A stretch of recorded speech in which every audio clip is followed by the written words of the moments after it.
Hi నమస్తే. మీరు చూస్తున్నారు కాయ్ టీవీ మీడియా. తెలంగాణ రాజకీయాల్లో ఇప్పుడు భూకంపం మొదలైంది.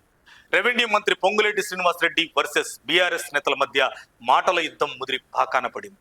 నా కుటుంబానికి సంబంధం ఉందని నిరూపిస్తే ముక్కు నేలకు రాస్తా, లేదంటే మీరు రాజకీయ సన్యాసం చేస్తారా అంటూ పొంగులేటి విసిరిన ఛాలెంజ్ ఇప్పుడు గులాబీ గుండెల్లో రైళ్లు పరిగెత్తిస్తుంది. నాదర్గూల్ భూములు వెనుక ఉన్న అసలు దొంగలు ఎవరు? పొంగులేటి బయటపెట్టిన ఆ పాత చిట్టా ఏంటి? Let's watch. బీఆర్ఎస్ నేతలు చేస్తున్న ఆరోపణలపై పొంగులేటి ఓపెన్ ఛాలెంజ్ విసిరారు. నాదర్గూల్ సర్వే నంబర్ 613లోని 373 ఎకరాల భూమిలో తన కొడుకుకు గాని తన కుటుంబానికి గాని వాటా ఉందని నిరూపించాలని సవాల్ చేశారు. దమ్ముంటే ఆధారాలు చూపాలని, లేని పక్షంలో అబద్ధాలు ప్రచారం చేయడం ఆపాలని హెచ్చరించారు. బీఆర్ఎస్ నేతలను అబద్ధాలరావు, డ్రామారావు, శకుని మామలు అంటూ సంబోధించి పొంగులేటి అటాక్ మొదలుపెట్టారు.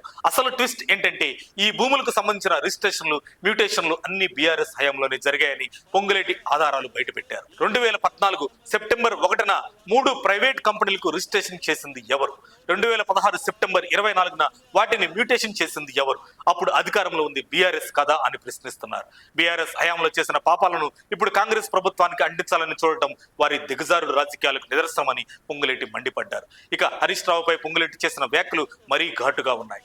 నాదర్గూల్ భూముల్లో వాటా దక్కలేదనే అక్కసుతోనే హరీష్ రావు ఇలాంటి ఆరోపణలు చేస్తున్నారని పొంగులేటి ఎద్దేవా చేశారు. కేసీఆర్ ఫ్యామిలీ పేపర్లో తప్పుడు వార్తలు రాయించి కంపెనీలను బ్లాక్మెయిల్ చేస్తున్నారని ఆరోపించారు. మరి పొంగులేటి విసిరిన ముక్కు నేలకు రాస్తే సవాలను బీఆర్ఎస్ నేతలు స్వీకరిస్తారా, లేక మౌనంగా ఉండిపోతారా? మొత్తానికి నాదర్గూల్ భూములపై పొంగులేటి వేసిన ఈ రివర్స్ అటాక్ ఇప్పుడు టీ పాలిటిక్స్ లో హాట్ టాపిక్ అయింది. మరి దీనిపై మీ అభిప్రాయం ఏంటి? పొంగులేటి చెప్పిన ఆధారాలు నిజమేనా? బీఆర్ఎస్ కావాలనే బురద జల్లుతుందా? దీని గురించి మీరేమనుకుంటున్నారో మాకు కామెంట్ చేయండి.